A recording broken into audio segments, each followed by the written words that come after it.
In the quiet glow of a rainy evening street lamp, Mark Thompson froze as he heard a faint gasp echo from the alleyway. What he discovered there would change his life forever. A young woman collapsed against the cold brick wall, her face pale and her breathing shallow. But as he knelt to help, he had no idea that this stranger held a secret that would shatter his world and rebuild it in ways he never imagined. Stick around until the end, because the twist will leave you speechless. And if stories like this touch your heart, hit that like button and subscribe for more emotional tales that remind us of the power of kindness. Your support keeps these stories coming. Mark was a single dad in his mid-40s, living in a modest apartment in the bustling city of Riverside. He'd been raising his 8-year-old son, Jamie, alone ever since his wife, Sarah, passed away from cancer 3 years ago. Life had been a relentless grind. Early mornings at his job as a mechanic, school runs, soccer practices, and bedtime stories that often ended with Mark fighting back tears as he tucked Jamie in. He missed Sarah every day, the way she'd laugh at his bad jokes, the warmth of her hand in his. But he pushed on for Jamie, teaching him to be kind, to help others, because that's what Sarah would have wanted. Little did Mark know, that lesson was about to come full circle in the most unexpected way. It was a stormy Tuesday night, the kind where the rain pounded the pavement like an angry drumbeat. Mark had just picked up Jamie from after-school care and they were hurrying home, umbrellas battling the wind. Jamie clutched his dad's hand, chattering about his day at school, when Mark spotted something unusual in the narrow alley between the old bookstore and the coffee shop.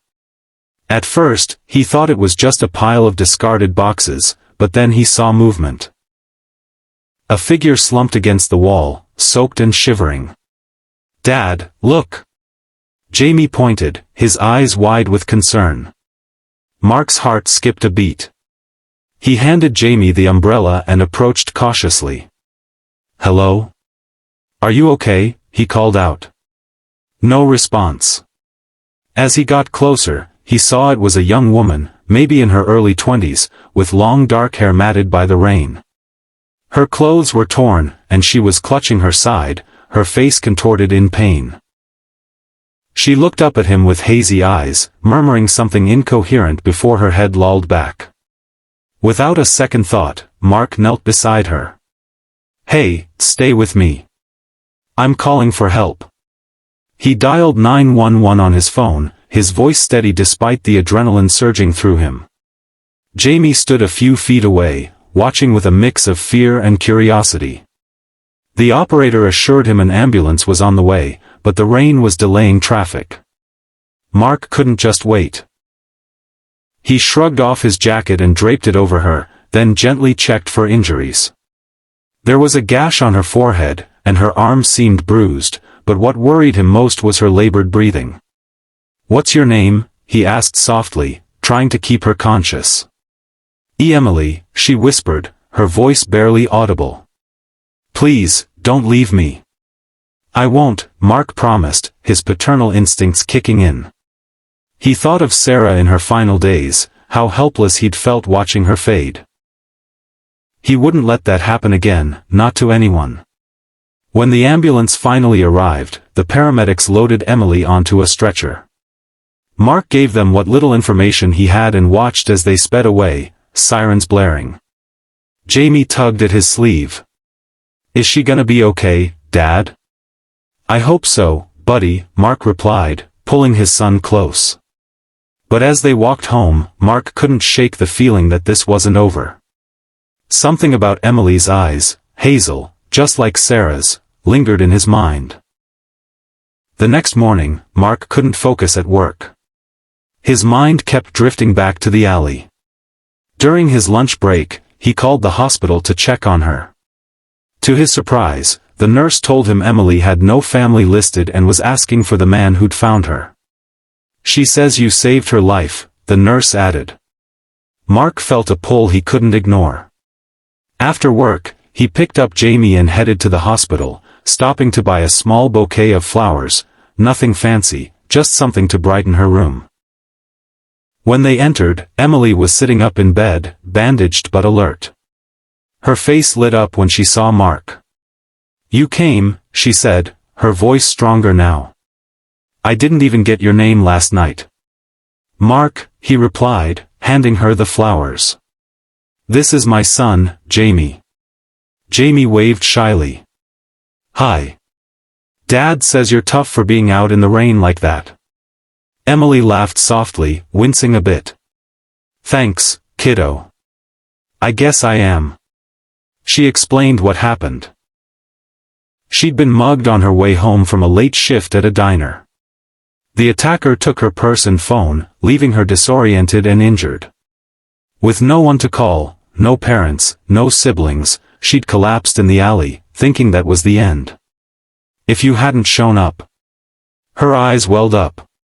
Mark sat in the chair beside her bed, listening intently. Jamie played with his action figures on the floor, occasionally chiming in with questions. As they talked, Mark learned more about Emily. She was 22, working 2 jobs to pay for community college, studying to become a nurse. She'd grown up in foster care after her parents died in a car accident when she was young. I've been on my own since I aged out, she said. It's lonely, but you get used to it. Mark's heart ached. He knew loneliness all too well. You're not alone now, he said impulsively. If you need anything, help with bills, a ride home, just ask. Over the next few days, Mark visited Emily regularly. Jamie insisted on coming too, bringing drawings and snacks. A bond formed quickly. Emily shared stories of her childhood dreams, how she wanted to help people like the nurses who'd cared for her parents before they passed. Mark opened up about Sarah, the pain of losing her, and the joy Jamie brought him. It was therapeutic, like talking to a long-lost friend. Emily reminded him so much of Sarah, strong-willed, kind-hearted, with that same spark in her eyes. But challenges arose. Emily's hospital bills piled up, and without insurance, she faced discharge with nowhere stable to go. Her apartment was in a rough neighborhood, and the mugging had left her terrified. Mark offered her his guest room temporarily. Just until you're back on your feet, he said. Jamie was thrilled at the idea of a big sister figure. Emily hesitated but accepted, grateful beyond words. Life in the Thompson household transformed. Emily helped with chores as she recovered, cooking meals that filled the apartment with warmth Mark hadn't felt since Sarah. She tutored Jamie in math, laughing at his silly jokes. Mark found himself smiling more, the weight on his shoulders lighter. But doubts crept in. Neighbors whispered, why was a single dad taking in a young woman? At work, colleagues teased him about playing hero. And Jamie, though happy, sometimes asked if Emily would leave like Mom did. One evening, as they sat around the dinner table, Emily shared more about her past. I never knew much about my birth parents, she said. I was adopted as a baby, but they died when I was 5. The only thing I have is this old locket. She pulled it from her neck, opening it to reveal a faded photo of a young couple. Mark glanced at it casually, then froze. The woman in the photo looked exactly like Sarah, younger, but unmistakable. His fork clattered to the plate. Where did you get this? He asked, his voice trembling. Emily frowned. It was my mom's. Why? Mark's mind raced. Sarah had told him about a baby she'd given up for adoption before they met, a painful secret from her teenage years. She'd been 16, pressured by her family, and never forgave herself. They'd searched for the child years later but found no trace. Could it be? He excused himself and rummaged through an old box in the closet, pulling out a matching photo Sarah had kept hidden. Heart pounding, he showed it to Emily. This is my wife, Sarah. She gave up a daughter for adoption 22 years ago. Emily's eyes widened, comparing the photos. The dates matched.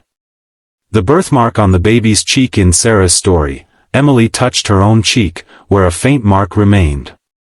Tears streamed down her face. You mean, you're my Mark nodded, choking back sobs. My stepdaughter? Sarah's biological child. The truth hit like a thunderbolt. All those similarities weren't coincidence, they were family. The revelation brought a whirlwind of emotions. Joy at finding a piece of Sarah alive in Emily. Grief revisited, as Mark shared stories of Sarah's regret and love. Challenges mounted, legal confirmations, DNA tests that proved it beyond doubt. Emily struggled with anger toward the system that separated them, but also gratitude for the foster families who'd raised her. Jamie was ecstatic to have a real big sister. Together, they navigated the healing. Mark helped Emily enroll in nursing school full-time, using savings he'd set aside for emergencies. Emily became a pillar for Jamie, attending his games and helping with homework. The family grew stronger, facing setbacks like Emily's lingering trauma from the mugging. Therapy sessions became a group effort. Months later, on Sarah's birthday, they visited her grave as a family. Mark placed flowers, whispering, "We found her, love. Our girl's home." Emily held Jamie's hand, tears mixing with smiles. In the end, what started as a simple act of kindness in a rainy alley blossomed into a miracle of reunion. It taught Mark that helping others isn't just about the moment, it's about opening doors to unexpected blessings. Life's shocks can break us, but they can also mend the pieces we didn't know were missing. Remember, a single act of compassion can change everything. If this story moved you, smash that like button and subscribe. Let's spread more inspiration together. Who knows what twists await in your own life?